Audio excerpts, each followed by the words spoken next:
পরীক্ষায় ফেল করায় আত্মঘাতী হলো নবম শ্রেণীর এক ছাত্র। এমন ঘটনায় রীতিমতো চাঞ্চল্য ছড়ালো বাগডোগরার ভুজিয়াপানি এলাকায়।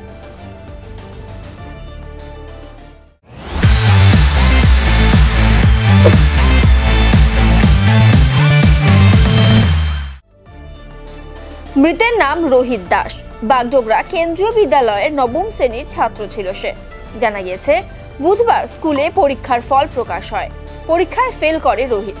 এরপরে মানসিকভাবে ভেঙে পড়ে সে। আজ সকালে ঘর থেকে উদ্ধার হয় রোহিতের ঝুলন্ত দেহ। রোহিতকে ঘরে ফ্যানের সঙ্গে ঝুলন্ত অবস্থায় দেখতে পেয়ে তড়িঘড়ি তাকে শিব মন্দিরের একটি বেসরকারি হাসপাতালে নিয়ে যায় পরিবারের সদস্যরা। তবে কর্তব্যরত চিকিৎসকেরা রোহিতকে মৃত বলে ঘোষণা করেন। মৃতদেহটি ময়নাতদন্তের জন্য উত্তরবঙ্গ মেডিকেল কলেজ ও হাসপাতালে পাঠিয়েছে পুলিশ। ঘটনার তদন্ত শুরু করেছে পুলিশ। আমরা তো বলতে পারবো না, শুনলাম যা এখানে আছে যে সবার মুখে শুনতেছি কালকে রেজাল্ট ফেল করছে, ফেল করার পরেই পরীক্ষায় ফেল হয়েছে। আমরা সঠিকটা ওইটাই যা শুনলাম, সবাই মুখে মুখে এটাই শুনতেছি।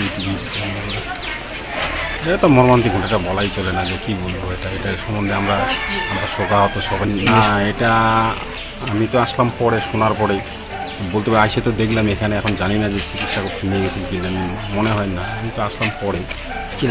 সবাই তো তখন আতঙ্ক, সবাই ধরাধরি করে হয়তো নামাইছে এখানে। তারপর পুলিশকে খবর দিয়েছে, পুলিশ আসছে।